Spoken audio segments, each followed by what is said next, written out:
Hey, in this episode, I'm going to be sharing with you guys the little check marks I'm checking off of my items, list of things to do this year at the homestead. Upgrading, repairing, painting, what have you. Mainly the greenhouse. I'm really excited about that. Stay tuned. We'll be right back.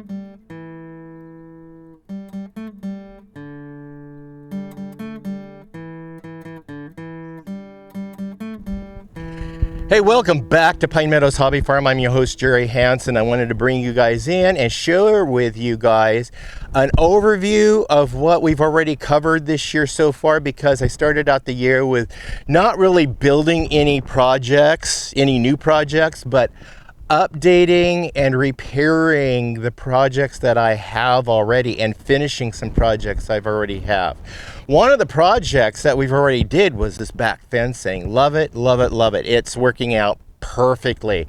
And this is the biggest harvest of grapes that I'm getting from these grapes growing up over this gate back here. Those are Niagara grapes. My son purchased a Niagara grape plant for me. It was a rooted plant, not one of those bare root plants. It was a rooted plant, and it took off. It's tapping right into the pond, so it's getting all of its water and nutrients from the pond. Good deal. Anyway, I also just want to quickly share with you guys my roadside find. I finished painting them. I put them out here. I want to give you guys a tip. Anything plastic left out in the sun is going to degrade the plastic material over time, and it becomes really brittle and breaks down really quickly. But if you put a coat of paint on it, you'll get years and years out of it. And about every 3 to 4 years, maybe 5 years, just grab you some paint, cans of spray paint, color of your choice, and paint it and cover it. And it doesn't look nice. It fits the hobby farm theme colors. It really does. It looks really nice. To me, it does. Of course, it's all about me and my wife. Mainly about her, though. Anyway, I'm going to take you guys back here and show you something. Another project that I wanted to get done this year, which was really inexpensive, was just painting the fence posts, finally, around the garden. So I got them painted. And it looks really nice to me to come out here and work in the garden. It just looks so much nice. It looks finished. I'm accumulating material for the back part of the garden. I've got some material back there already. We're going to be building in some more raised beds and bringing in some more pea gravel back there. But I'm waiting for a little bit cooler temperatures because I don't do well in the heat. So we're going to wait till fall to start building those and bringing in soil and moving my compost piles into the raised beds. And we'll get that ready for next year. But look what my garden's doing this year. This is August 20th. I planted this the 1st of August. The warmth, the heat of the August sun, and then the watering every day has really caused these plants to germinate and take off. The growth is phenomenal. I'm really enjoying what is coming up out of my garden. And yeah. Oh, I also wanted to point out, be careful with the mulching. Some of this mulching will acidify your soil, change the pH. So if you got acid-loving plants, go for it. If you have plants that love a more other extreme of the pH scale, don't mulch it with this mulch. Rock mulch will create a acidic soil too, which is great if you're going to plant like blueberry bushes. They love acidic soil. Also your azalea and rhododendron, they like acidic soil. So that's what I'm going to be planting along the backside of the fence, because around my yard it's going to be all pea gravel as a flame barrier. So over here my grapes are doing great. It looks like I'm going to have a decent harvest from my Catawba grapes. I'll be venting some more wine again this year. I ended up with 10 bottles of wine last year. well, at the beginning of this year is when I vented it. So yeah, I'm gonna go ahead and make some more wine out of that. I'm gonna get me a wine press or a fruit press and process it that way. So we'll see how well it goes. Let's go into the greenhouse. I want to show you guys some neat stuff that's going on in here. So another thing this year I want to do is actually paint the greenhouse. I have the paint. We're going to go ahead and paint the outside just as soon as I finish the inside. But come on in. I want to share with you guys what's going on the inside. So as you can see, first thing I want to point out is the cement floor. I finally got the cement floor. I've been wanting to do this for years. I just dry poured cement, took the hose and sprayed it down, and it hardened. I laid some fencing material down there to give it more durability, but it worked out good. It's sealing out the rodents because I was having problems with rodents getting in and eating my vegetables. That was annoying to me. So I came in here, I gutted all my racks and rails out of here, cleaned the whole thing out. I also painted all the interior surfaces white so it preserves the wood, makes it last a little bit longer. All the shelving will be painted this gray color because it's leftover paint from when I painted my bathroom. So I'm just resourcing stuff I have. I did have to buy the white paint. It's an exterior house paint that I use to paint the inside surfaces. It's a greenhouse. Hello. And one of my most favorite things in here is the water, the hose bib. When Misty Rainey from Homestead Rescue came and spent a couple weeks on the homestead in 2017, she built the greenhouse right over the top of my water line that services the garden hose bib. So I managed to just dig down there, locate the line, and tap a T off of that and put this hose bib in there. I love it, love it, love it. Now I have water in the greenhouse. It's going to be a joy to come out here and work, especially in the winter months. I do have a heater out here for helping augment the heat during the winter months, but I also repainted these barrels that Misty set up, these black barrels. They're full of water, and what they do is they absorb the heat from the sun, radiating it through the windows during the fall, winter, and spring months.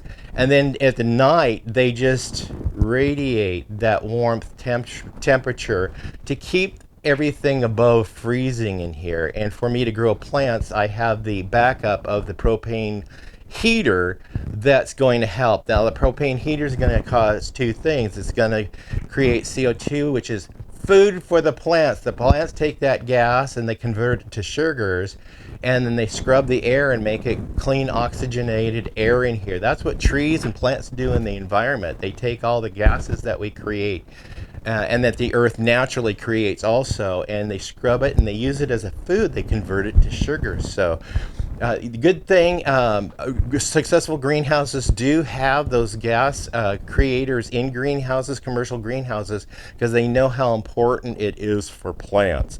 And that's what I was modeling my greenhouse after from that. Check out my worm bin. It's got a nice home right here. I've got storage underneath of it with select things. I threw a lot of stuff away that I just don't use, and some stuff I'm just donating to the thrift store. My rack up here I've got painted, and I've got it totally stocked with my empty pots for potting this year. My bins or tubs over there that I grow plants in that are going to go in the racks when I get them built will be replaced. I'll be planting probably at the end of this month in here for my winter crops, mainly salad crops like lettuce and some shallow root crops. And then if I can get a hold of some deeper pots, or I have buckets, I can fill those with like sand and soil and put them full of carrots and grow some carrots through the winter. I'm going to try it. I've never done it in the winter, but I'm going to try it. And then of course right over here is going to be a table for my seedlings. I'll start the seeds here. There'll be a heating radiating up to the pot, so they'll germinate. There'll be a shelf right here, and hanging from the shelf will be my grow lights over the seed starter, so they'll get a good start right here. Plus they get the morning sun coming up through these windows, so I can't wait to get all that done. And then of course along the floor I'll have some more of those tubs growing some more vegetation. I plan on growing, like I said, lettuce, just items that we eat, and I want to grow some kale. I want to grow some other leafy greens, and then from the ceiling I'm putting in hooks and hanging buckets and baskets. I'm going to be growing some, maybe a tomato plant, and then growing some cucumbers in here over the barrels, because the heat of the barrels will radiate and help with those. Now you notice this plant right here, this is a tomato plant. It's a cherry tomato plant. It volunteered. It was seeds that fell into the worm bin and just grew. I just let it grow up and see if they produce any seeds. I have to leave the door open to the greenhouse so the bees, the pollinators, can come in here and pollinate. Otherwise, they just won't produce fruit. So I'm gonna watch that. But like I said, my wife and I no longer eat tomato products. Why? Because a tomato is, well, it's of the nightshade family, and same way with potatoes. So I just cut potatoes and tomatoes out of my diet, and my wife and I feel so much better because of it. They're inflammatory. For some reason, they affect us adversely, where it causes inflammation, and at our age, we don't need any more hassles than we already have with our life, truly. Now you'll notice my mannequin back there in the corner. I initially got him to use him as a scarecrow in the garden, and then I used him to fit the Bigfoot costume on. But the sun degraded the plastic parts of the Bigfoot costume, so he went to the landfill. And then this one is going to be donated to the church thrift shop so they can display some clothing on it to help give people an idea what the clothing ensemble might look like. So they're going to get this. I'm going to take him down this next week and donate him. Anyway, greenhouse for the most part is done. We've got it painted. We've got the cement floor in. We've got it plumbed for water. And the next thing I got to do is tomorrow I'm going down and buying the timber to paint, or cut, paint, and build all my racks and rails and shelving in the greenhouse, and then start planning hopefully by the end of this month, August. So stay tuned to that video. You can do that by subscribing and then clicking that bell icon that alerts you to new videos as I upload them. Give us a thumbs up, leave a comment or a compliment. I like compliments, who doesn't? And tune into my other shows. We've got plenty out there for you to look at. And check out my other channel that I film with my neighbor Tarzan. He lives across the street. He's got some elephants and a rhino and some monkeys. And yeah, his name is Hayden. Check him out. We're on hiatus right now. We're just uploading some shorts on that channel. It's called Southern Oregon Safari, where buffalo roam. And also check out the season finale video, because there's a link on there. I really want you guys to check it out. It's a GoFundMe page that they are raising funds.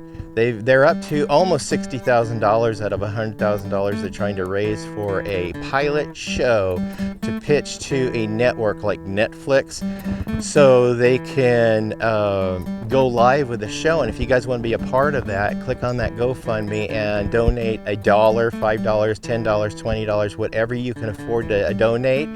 Thank you guys for that, and we'll see you guys in our next adventure right here at Pine Meadows Hobby Farm. Bye-bye now.